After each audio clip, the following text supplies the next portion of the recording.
You go to bed at night feeling completely fine, you have no chest pain, no dizziness, and absolutely no warning signs. Yet, while you are fast asleep, your brain could be suffering from restricted oxygen flow. This isn't happening because of a hidden disease or a side effect of your medication. It is happening because of the exact, specific position your head was resting in the moment you closed your eyes. I need you to listen to this carefully, because what I am about to share with you has nothing to do with your diet, it has nothing to do with your exercise routine, and chances are, your doctor has never once brought it up during your annual checkups. My name is Dr. Ethan Caldwell, and welcome to Healthspan Lab. Over my years of reviewing cardiovascular and neurological research, specifically for patients in their 60s, 70s, and beyond, I've noticed one silent pattern that mainstream medicine rarely discusses out in the open. The way you sleep, the exact angle of your neck, the direction your body is facing, the alignment of your spine is actively influencing how effectively blood reaches your brain every single night. And here's the fact that stops most people in their tracks. Your risk of experiencing a stroke peaks in the morning hours right after you wake up, with a staggering 49% increase between 6 a.m. and noon. This is driven by what we call the morning blood pressure surge. That surge is not a coincidence. What happens in the hours leading up to that window, how you sleep, what position you are in, and whether your body is properly repairing itself overnight directly determines just how vulnerable your cardiovascular system is when that morning surge hits. So before you brush this off and tell yourself, I've slept this way my entire life without a problem, I want you to stick with me. Over the course of this video, I am going to walk you through 6 specific sleeping mistakes, ranking them from surprisingly harmful to genuinely dangerous. After that, I will give you 2 heavily researched, evidence-backed sleeping positions that could do your heart and your brain a massive favor tonight. But before we go a single second further, do me a quick favor. Drop a comment down below and let me know. Are you a back sleeper, a side sleeper, or a stomach sleeper? I am going to be referencing all 3 of these throughout the video, and your answer is going to matter very shortly. Before we dive into the list, let me give you a little bit of physiological context. Understanding the why will make the rest of this make perfect sense. When you are young in your 20s and 30s, your blood vessels are highly elastic.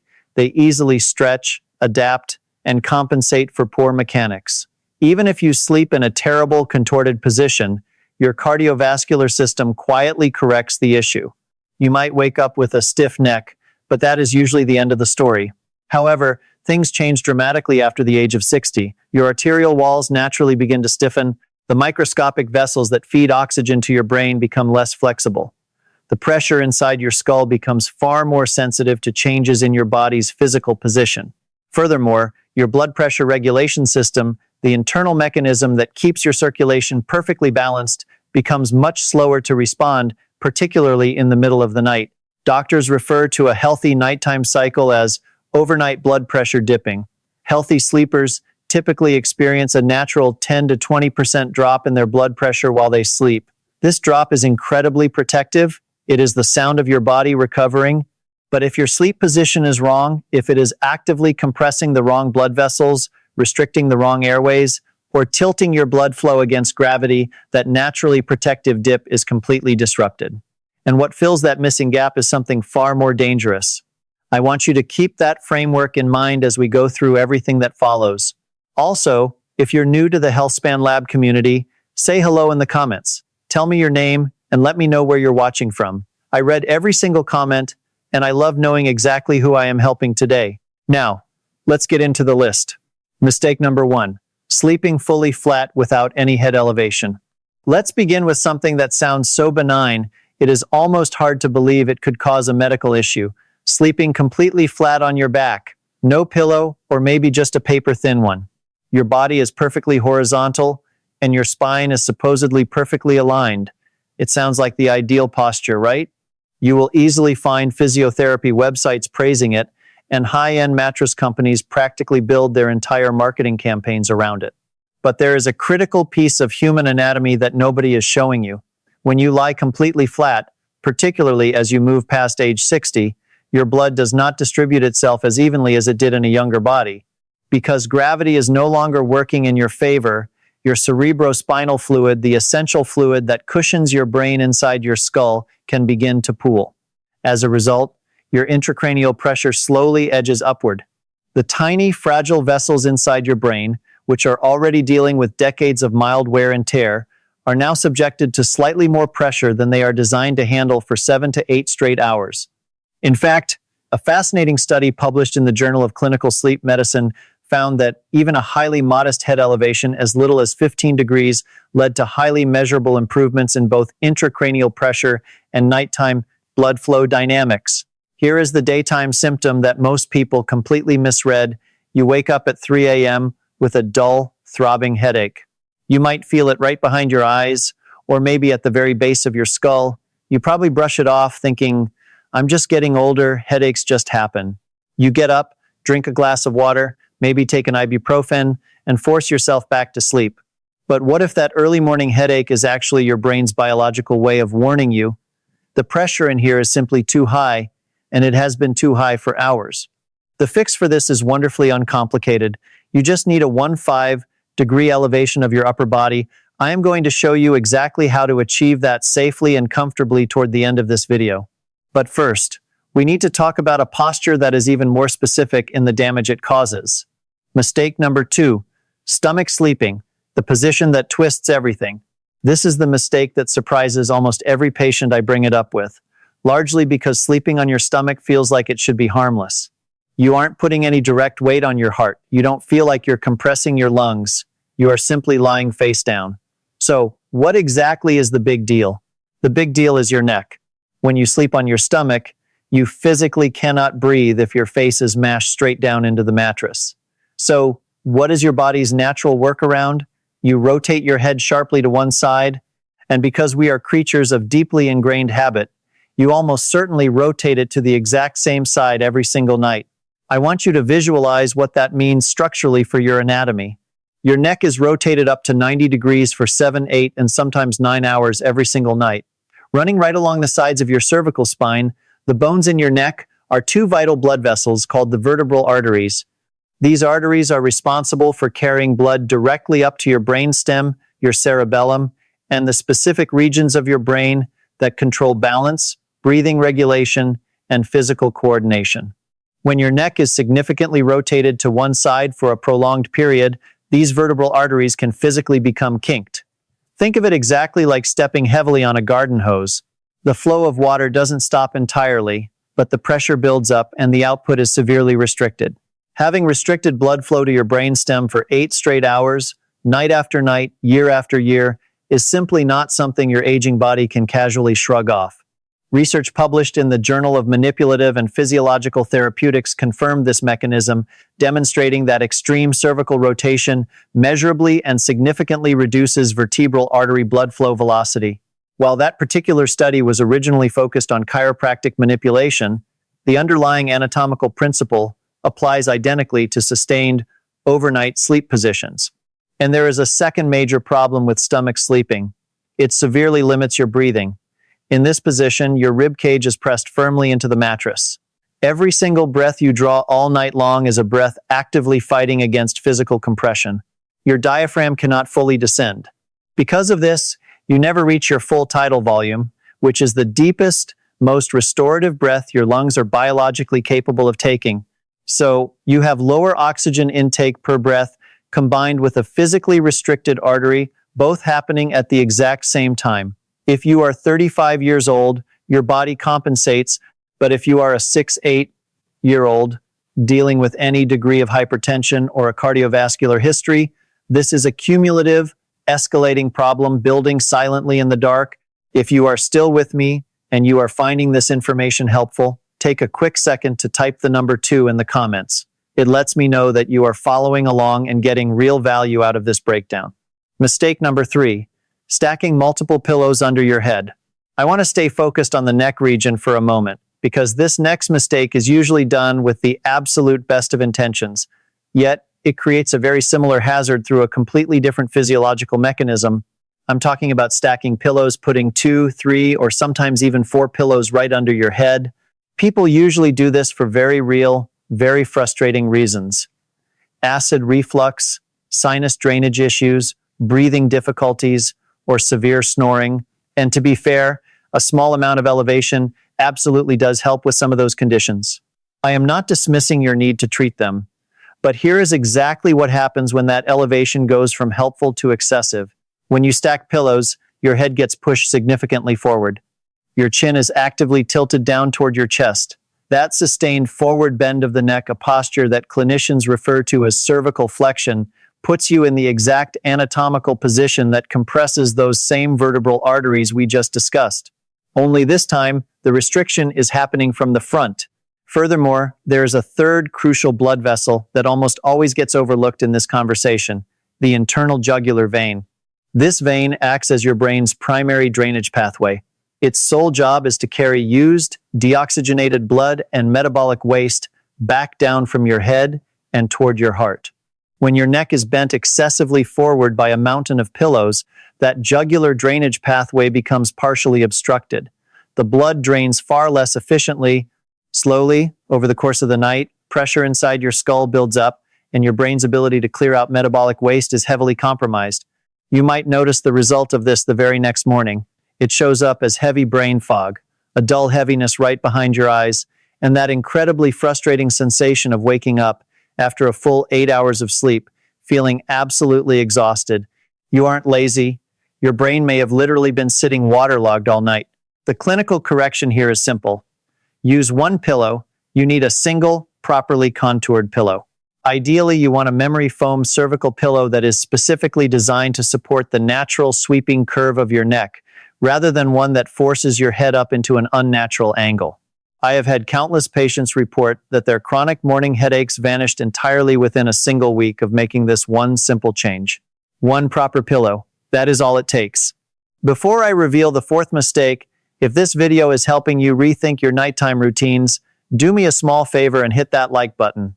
It tells the algorithm to share this practical information with other people who are waking up exhausted every day and have no idea why. Also, let me know in the comments, how many pillows are you currently using to sleep? 1, 2, or more? I am always curious to see just how common this stacking habit really is. Mistake number 4, right side sleeping with a cardiovascular history. Now we are stepping into territory that is going to surprise a lot of you, because side sleeping is generally considered one of the safest and healthiest positions. And for most people, it absolutely is. But, and this is a very significant, but the specific direction your body faces matters far more than you might realize. Your heart does not sit perfectly in the center of your chest. It naturally sits slightly to the left. It has a very specific orientation. When you roll over and lie on your right side, gravity actively pulls your heart slightly away from its optimal natural resting position. More importantly, your own body weight heavily compresses the right side of your torso. Why does this matter? Because the inferior vena cava, one of the largest and most important veins in the entire human body, runs directly through that specific region. The inferior vena cava has one massive responsibility: to return all the blood from everything below your waist, your legs, your abdomen, your digestive organs, back up to your heart. When you compress that massive vein by lying heavily on your right side, the return blood flow becomes physically restricted. Consequently, your heart is forced to work against a reduced preload. In medical terms, this simply means your heart has to pull substantially harder than normal just to fill each of its chambers properly before the next pump. For a healthy 3-0-year-old, the heart compensates for this slight resistance without missing a beat. But if you are a patient over 60 who is actively managing borderline heart function, mild heart failure, or chronic high blood pressure, your heart is already operating dangerously close to its maximum ceiling. Adding this unnecessary, nightly mechanical resistance is the equivalent of revving your car's engine 10% harder every single night for years on end. The cumulative wear and tear on your cardiovascular system is entirely real. In fact, the European Journal of Heart Failure published fascinating findings showing that patients with actual heart failure naturally and instinctively avoided sleeping on their right side. Their bodies intuitively detected the physiological stress and discomfort long before their conscious minds could even identify the reason why.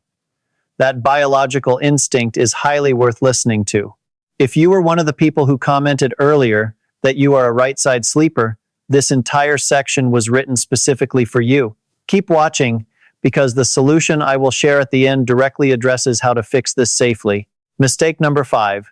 Sleeping in a tightly curled fetal position. The fetal position, your knees pulled tightly up toward your chest, your shoulders heavily rounded inward, and your chin firmly tucked down. For millions of people, particularly women over the age of 60, this is the default, automatic go-to sleeping posture. It feels warm, it feels emotionally protected, almost as if your body is wrapping itself in a comforting hug. Psychologically, I completely understand the appeal. But physiologically, 3 major things are going wrong simultaneously. First, your lungs are severely compressed. Because your posture is collapsed inward, your rib cage simply cannot fully expand. As a result, every single breath is substantially shallower than your body actually requires. Just like with stomach sleeping, your tidal volume plummets. Your blood oxygen saturation incrementally dips with every breath you take across a full night's sleep. Second, the blood vessels running through your hip joints and your knees, particularly the popliteal vessels located directly behind the knee joint, become bent and partially compressed. Circulation traveling to and from your lower limbs is drastically reduced. If you are someone who already has a tendency towards swollen ankles or poor lower leg circulation, sleeping in a tight fetal position actively makes both of those conditions worse. Third, your neck is heavily flexed forward. We just discussed exactly what that forward cervical flexion does to your vertebral artery flow and your internal jugular vein drainage. All of those exact same neurological and vascular concerns apply here, but this time they are happening through a full-body version of the exact same compression pattern.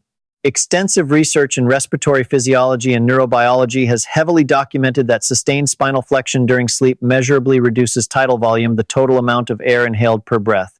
If you multiply a 10% reduction in oxygen across every single breath you take over an 8-hour night, you are looking at a significantly reduced volume of oxygen being delivered to aging brain tissue that desperately needs it.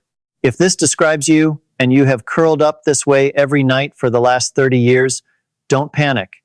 The required adjustment doesn't have to be completely dramatic. Simply placing a long body pillow between your knees and intentionally opening up your hip angle slightly can work wonders. Small structural changes yield very real physiological improvements. Mistake number 6. Late eating and alcohol close to bedtime. This is the mistake that takes every single physiological stressor we have discussed so far and severely amplifies it. It also happens to be the most socially common mistake on this entire list. Picture this. You finish eating a hearty dinner at 7:30 p.m., maybe you pour yourself a glass of wine to relax while watching television, and you head to bed around 10 p.m. That sounds like a perfectly normal, relaxing evening for millions of adults over 60. But here is the exact biological cascade happening inside your body while you sleep after that scenario. After consuming a large meal, your body immediately reroutes a massive amount of blood down to your digestive system. A highly significant volume of blood is literally redirected away from your brain and your heart, sending it straight toward your gut. In younger bodies, the nervous system manages this cardiovascular redistribution seamlessly. But in older bodies, which have less arterial elasticity and a much slower autonomic nervous system response, this massive shift can create transient drops in cerebral blood flow. These are literal moments where your brain is subtly, yet dangerously, undersupplied with oxygen. Now, let's factor in the alcohol. Alcohol is a powerful vasodilator, meaning it chemically relaxes and widens your blood vessels. This initially causes your blood pressure to drop. However, as the alcohol metabolizes, your body senses this unnatural drop and severely overcompensates by abruptly constricting those vessels and driving your blood pressure back up. Your blood pressure begins to yo-yo up, down repeatedly throughout the night. In blood vessels that are already managing some degree of plaque buildup, arterial stiffness, or age-related fragility, this constant oscillation causes massive mechanical stress on the arterial walls. The American Journal of Hypertension extensively studied this exact physiological pattern. They found that even moderate alcohol consumption within 3 hours of going to sleep entirely disrupted the natural, healthy nighttime blood pressure dip that we talked about earlier. Without that protective overnight dip, your cardiovascular strain increases meaningfully. What does this actually look like in real life? You know the feeling. You jolt awake at 2 a.m., your heart is absolutely hammering in your chest, and you are sweating slightly. You probably tell yourself it was just a vivid dream. You tell yourself you just need a sip of water. But clinically, What you likely just experienced was your vascular system desperately trying to stabilize itself through a massive wave of pressure fluctuation that it was no longer equipped to handle gracefully. The medical recommendation here is straightforward. Finish all eating at least 3 hours before your head hits the pillow. If you are going to drink alcohol, you need to stop 4 to 5 hours before you sleep. Finally, take a simple, gentle, 1-5-minute walk right after dinner. I am not talking about a heavy workout, just light movement. That simple act kickstarts digestion, helps normalize your blood sugar, and gives your cardiovascular system a genuine chance to settle down before you go horizontal for the night. Now that we have covered what to avoid, let's transition into the 2 specific sleeping positions your brain and your heart actually want you to use. Optimal position 1, left side sleeping. Without question, this is the most heavily evidence-supported sleep position for both cardiovascular and neurological health in adults over the age of 60. When you sleep on your left side, gravity works in perfect alignment with your heart's natural physical orientation inside your chest. Remember the inferior vena cava, that massive return vein we discussed earlier? It runs down the right side of your spine. By sleeping on your left side, you completely remove all physical compression off of that vein. This allows blood to return freely and efficiently from your lower body back up to your heart. Because of this lack of resistance, your heart simply doesn't have to work as hard, and your overall circulation beautifully stabilizes. But here is the scientific discovery that truly revolutionized how sleep researchers view body position. About a decade ago, scientists identified a microscopic waste clearance network in the brain called the glymphatic system. Think of it as your brain's dedicated overnight janitorial crew. While you are in deep sleep, cerebrospinal fluid actively pulses through the microscopic spaces between your brain cells, flushing out highly toxic metabolic waste products. This includes flushing out amyloid beta and tau proteins, which happen to be the exact same toxic proteins found in excessively high quantities in the brains of patients suffering from Alzheimer's disease. A landmark study published in the Journal of Neuroscience proved that this vital glymphatic clearance process is at its absolute most efficient when you sleep on your side. Furthermore, the left side appears to offer slightly superior drainage geometry due to the natural symmetry of the brain and the specific directional flow of the cerebrospinal fluid. This means that left side sleeping isn't just about improving tonight's circulation. It is fundamentally about whether your brain is adequately clearing out the toxic waste products that, over decades, actively accumulate and trigger irreversible cognitive decline. If you have never been a side sleeper and want to transition, here is the trick. Use a full-length, firm body pillow to support the front of your torso. This prevents you from rolling over onto your stomach. Then, put a smaller pillow directly between your knees to keep your spine in a neutral alignment. Give your body 7 full days to adjust. It will adapt far faster than you expect. Optimal position 2, back sleeping with a 15-degree elevation.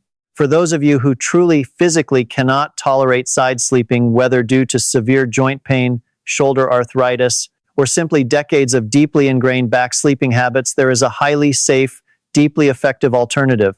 You need to elevate your entire upper body between 15 and 30 degrees. Notice I said your entire upper body. This does not mean simply stacking a mountain of pillows under your neck. Your entire upper torso needs to be supported on a gradual, straight incline. A medical wedge pillow works exceptionally well for this. An adjustable bed frame works even better. What exactly does this precise incline achieve? First, it actively uses gravity to assist the blood returning from your lower body to your heart. Second, it drastically reduces that dangerous pooling effect of intracranial pressure that completely flat back sleeping causes. Third, it keeps your airway maximally open, which actively improves deep oxygen delivery throughout the entire night. If you take this a step further and add a small rolled pillow directly under your knees to maintain your natural lumbar curve, you achieve what sleep researchers officially call a zero-gravity posture. In this highly specific position, physical pressure is distributed perfectly across your entire body, minimizing mechanical strain on any single blood vessel or joint. This specific elevation is exceptionally beneficial if you suffer from mild sleep apnea, frequent early morning headaches, chronically swollen legs, or if your doctor has explicitly warned you that your blood pressure remains dangerously high even while you are asleep. The final piece of the puzzle: your sleep environment.